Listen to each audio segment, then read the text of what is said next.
안녕하세요. 오늘은 2025년 6월 28일부터 시행되는 새로운 부동산 대출 규제에 대해 알아보겠습니다. 정부는 급등하는 수도권 집값과 과열된 시장 분위기를 억제하기 위해 강도 높은 금융 규제를 발표했습니다. 핵심은 수도권과 규제 지역에서 주택담보대출을 받을 경우 최대 한도가 6억 원으로 제한된다는 점입니다. 이 규제는 소득이나 주택 가격과 관계없이 일괄 적용되며 이전에는 없던 새로운 방식입니다.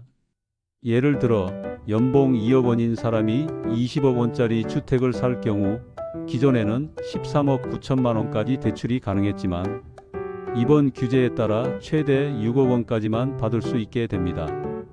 반면 연봉 6천만 원으로 10억 원짜리 집을 구입할 경우에는 종전과 비슷한 수준인 약 4억 원까지 대출이 가능해 소득에 따라 체감 차이는 다르게 나타납니다.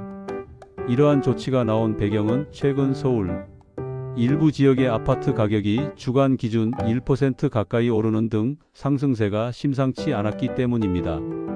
한 달이면 약 4%, 연간으로 환산하면 약 48%에 달하는 폭등 수준이며 동시에 매도 물량은 급감했습니다. 집값이 더 오를 것이란 기대 심리가 강하게 작용하면서 매물은 사라지고 매수세만 남아있는 상황이었습니다.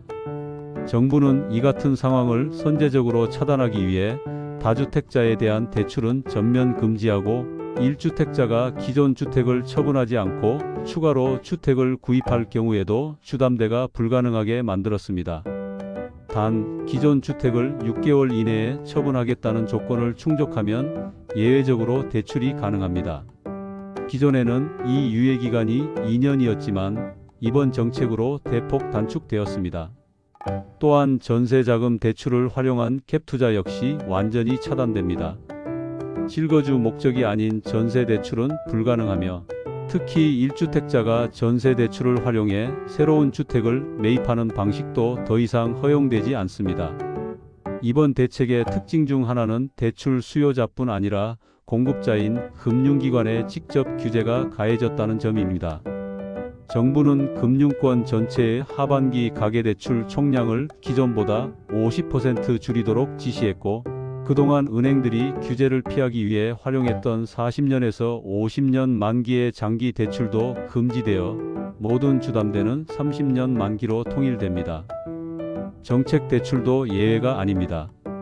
생애 최초 주택 구입자 대상인 디딤돌 대출과 보금자리론의 LTV는 기존 80%에서 70%로 낮아지고 최대 대출 한도도 최대 1억 원 줄어듭니다.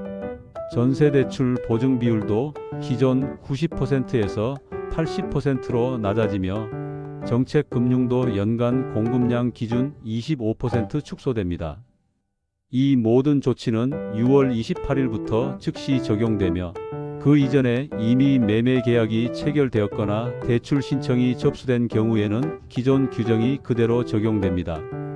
또한 금리 변경이나 만기 연장과 같은 대출 조건 변경 역시 기존 규정에 따라 처리됩니다. 정부는 이를 통해 실수요자 중심의 대출 구조를 확립하고 주택시장의 안정성을 확보하겠다는 방침입니다. 특히 이번 정책은 발표 시점과 내용, 그리고 적용 방식에서 기존과 다른 강력한 의지를 보여주고 있으며 시장에도 큰 영향을 미칠 것으로 예상됩니다. 오늘 내용이 도움이 되셨다면 구독과 좋아요 부탁드립니다.